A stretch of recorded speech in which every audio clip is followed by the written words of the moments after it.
Hi, I'm DJ Rad Key, and welcome to what is now my 75th vlog in this series.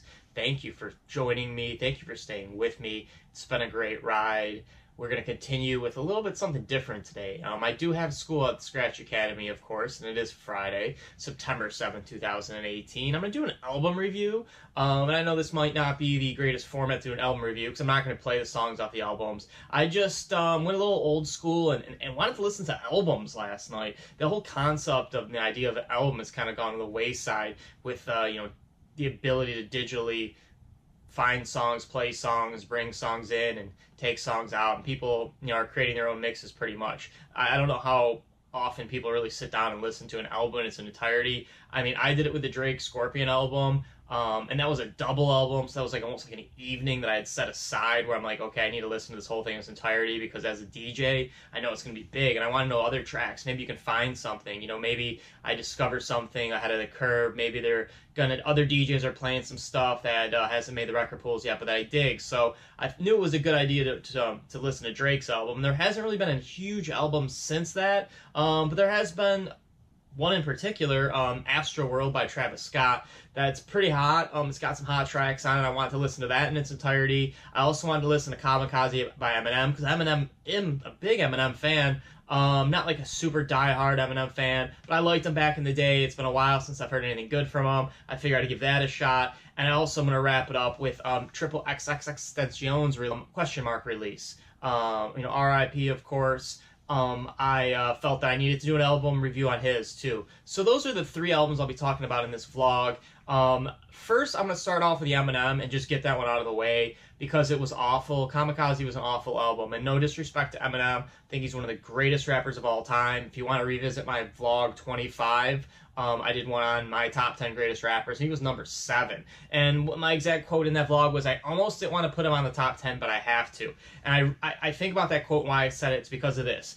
Basically, his career in a nutshell, which I'm fairly familiar with because, even though we have an age gap, he is older than me. He grew up very, very close to where I grew up. I don't know him personally, never met him, but I liked his early work. His early work was genius. I hate to use the word genius, but it was. 1996, he released Infinite, put him on the map locally.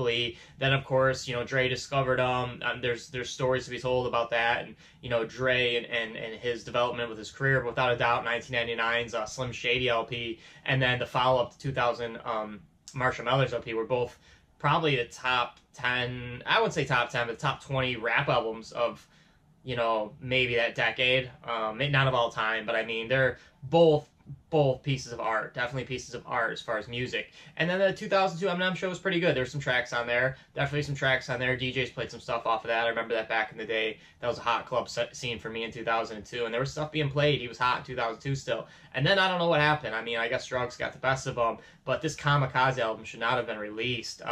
I saw that Dr. Dre executive produced it. I don't want to be too hard on it, too critical on it. I'm giving it a D+. I feel the generosity on not giving it a failing grade is due to the first 3 songs are actually kind of cool. The rest of the album was a disaster. I really want to speak nicely about it because I do like Eminem. If it was 3 singles that he released, I'd be like, those are 3 pretty good singles. The problem with this album, I feel, is that it's dated. It doesn't make any sense right now. It doesn't sound like old Eminem for people who liked old Eminem. It doesn't sound like anything new. It's not a hybrid of both. It's just not a good rap album. He's got 2 tracks on there that are skits, like talking to his manager about like the song selections. And he did that on his really early albums, and that was like some rappers were doing that. It was kind of a Dr. Dre thing.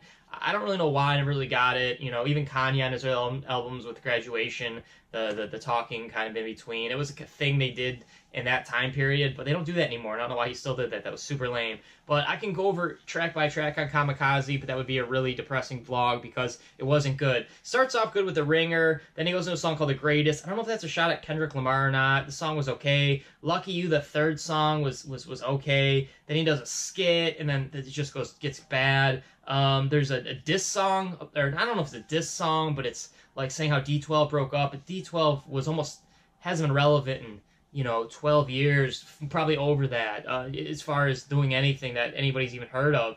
It's a dated rap group that Eminem started and it was big, but it's been a very, very long time since they've done anything. I don't understand a track like dropping a track now that anybody would care about.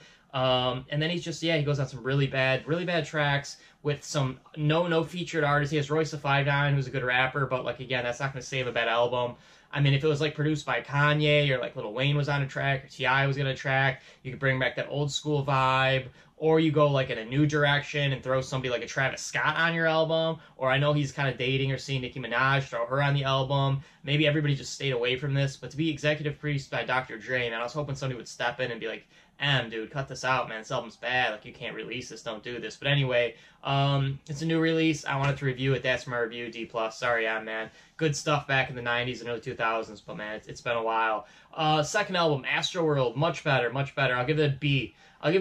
I'm thinking about a B+, but I'll stick with the B. It's a good album. I like Travis Scott. It's his third album. It was released about a month ago, so I've had August 3rd to be exact, so I've had some time to digest a few tracks off it. The first single, which was, get this, released May 15th, 2017. May 15th, 2017, Butterfly Effect. I played that right off the get. When I first heard that song, I loved it, and I played it. I was playing that out at Avant, actually, in Delray, because it's cool, it's awesome, it's an awesome track. And when I heard it on the album, I'm like, oh, the album must be over. That must be like that new album starting. When I was listening to it on my phone, it's like, no, that was a single on the track released May 15th, 2017. It's 2018, Travis. What was up with that release? Anyway, the next release was just August 21st, recently. Sicko Mode, good track, good song. I'd say it's the newest banger. It's just I can't say poorly produced. It's oddly produced, so it's hard to drop as a DJ. You got to play with it, maybe get a re-edit. I drop it when I can. I also been dropping No Bystanders, which I like, and I also like 5% Tit. Shout out to you, DJ Shinobi, if you watch these vlogs. He's like, yeah, you got to play 5% Tit. And I was talking about playing Travis Scott songs. I'm like, dude, that's just not a good track. And then like I had the car show in a past vlog, and I'm like, 5% Tit. It's Travis Scott. I got a clean version. It's a car show. It makes sense, so I played it. I don't know if it worked or not. It was hard to gauge at a car show, but I had a couple heads bobbing. It just made sense to drop it. I'll probably drop it early at a younger college event. I wouldn't really do it mainstream. It's not the greatest song, but anyway, I'm dropping 4 tracks from that album, so it's pretty good, I think. The third album I'll be reviewing is XXXTentacion. Again, rest in peace to the local Florida guy. Poor kid, troubled soul. His album Question Mark was great. It was beautiful. I'm giving it an A, and I'm a tough critic. I'm giving it an A. It was a beautiful, gorgeous. I'm not going to call it a masterpiece. I think it should be considered one of the best albums of the year. Every song is melodic, and there's some rock star moments, there's some rap moments. He's got Travis Barker on it, which is awesome. Travis Barker is one of my favorite drummers. You know, he was a duo with my favorite DJ, DJ AM, and Travis DJ AM, of course. He was in Blink-182, which is an awesome pop punk band. I don't know what their official category that rock and roll is going to put him in, but regardless, they'll probably be in the Rock and Roll Hall of Fame. So that's cool that they somehow corroborated on a track, got together. The tracks that were strong on that was Sad. Sad's a good track. Again, nothing I could play in a club. It was the #1 song in America right after his death. The album did reach over probably close to 1 million in album sales. It's reached over, definitely certified gold by now. Rolling Stone says that he left a huge musical footprint behind, which is cool to hear, because he did. He really catered to that younger market artistically, yet stayed hard, stayed rugged, could appeal to the thug, which unfortunately was kind of his undoing, the appealing to the thug. But man, what a troubled soul, troubled young guy. It's too bad he died so young, but it's a beautiful album. And if you hate rap and you hate everything about this guy, but you want to hear a beautiful album from the introduction to the end, it was just great. I mean, was there things that he could have maybe changed if it had a different producer and something a little bit slicker, of course, but like the sound, the honesty, the legacy of that album, and his only second of the 2 albums he had. His first album, 17, was much different, much harder, much rawer, much less production, much less melodic. So you're getting quite a dichotomy between just 2 albums from a young guy who passed too young. So shout out to all 3 artists for putting out great albums, I guess. Well, I guess not Eminem. Shout out to Eminem. He's the man, dude. I dissed him hard today. Gotta keep my Detroit side real. I'm a big fan. So Eminem, if you're watching this vlog, man, sorry, man. That's just the truth, bro. Rolling Stone gave your album 2.5 stars. Unfortunately, man, Eminem, dude, Rolling Stone says you have no insight or ideas about the state of rap, nor do you have meaningful thoughts about your place within the game. That was a Rolling Stone quote, Eminem, so don't hate on me. Don't write a rap song about me dissing me, because that's what they said, and I kind of agree, man. Just don't be the grandfather of rap, bro. Do a little bit of homework, make some bangers, bring some old school guys back, put some slick production into it.